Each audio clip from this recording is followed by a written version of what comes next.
Now we're going to be looking at some exponent rules. So these are just some reminders of exponent rules. We don't necessarily need them entirely for what we're doing right now, but in just a little bit, we are going to be needing them. So it's kind of a good idea to start thinking about them now.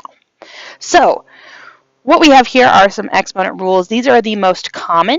The ones that we are probably going to be using the most are the two down here, our negative exponent rule and our fractional exponent rule. Every once in a while we get into some of the ones up here, and it's more of just a changing our problem so that way it is easier to work with.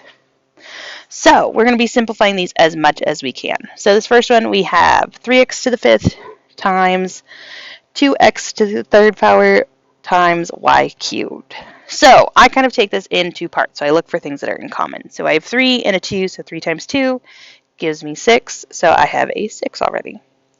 I have x to the fifth times x cubed. This falls into our product rule over here. So when I multiply them together, I'm going to add my exponents. So I have x to the 5 plus 3, which is 8. I have no other y's, so y cubed, and this is as simplified as I can possibly get it. For this one, we have some division. So I have 3 divided by 9. 3 divided by 9, giving us a 3 in the denominator, 1 in the numerator. But if I have other stuff in the numerator, I don't need to write it. I'll put it for now. I have an x squared in the top. I have an x to the 8th power in the bottom. When we are dividing our things, we can subtract our exponents. So we are going to look at it in that way. So 2 divided by, or 2 minus 8 is negative 6. So I have x to the negative 6th power.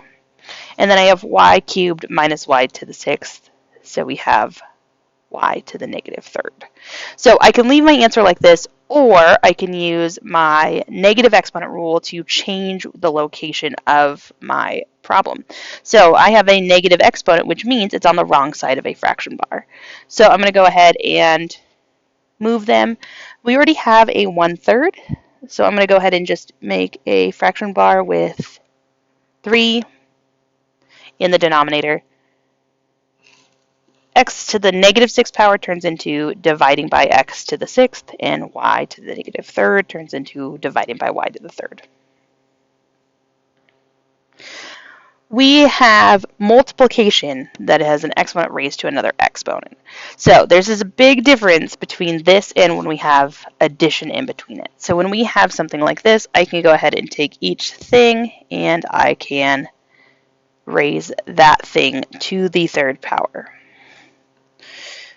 So we're going to kind of look at these. We have 6 to the 3rd power. So 6 times 6 times 6. This is going to give us 216. We have x to the 4th to the 3rd power. When I have a power to a power, I'm going to multiply them together. So I have x to the 12th and y to the 1 times 3 is realistically what's happening here. Okay, this one, instead of changing it from a fraction, I'm going to change it to a no division. It's just a singular exponent. So it is in the denominator already. So I want to go ahead and change this to a negative exponent. So this would be to the negative 5th power. I don't need to write the 1 either. So I can kind of get rid of it. And so I have x to the negative 5th. And our last one here, we have a root. So when we deal with that, we're going to have a fraction as an exponent. So in the top is always whatever our power is. So I have x to the 3rd power, so that is going to be our numerator.